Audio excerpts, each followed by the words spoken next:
এই যে ভালো করে মাখিয়ে নিব।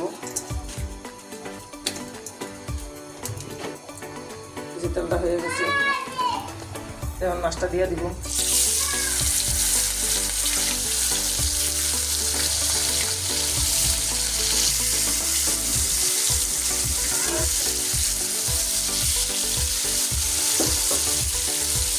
মশলা বসাইতে আছি,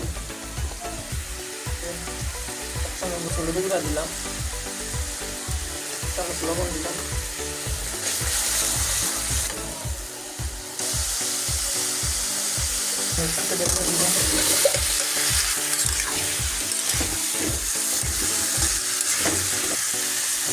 দিয়ে দিলাম। এই যে মাছটা বাড়িতে রাখলাম।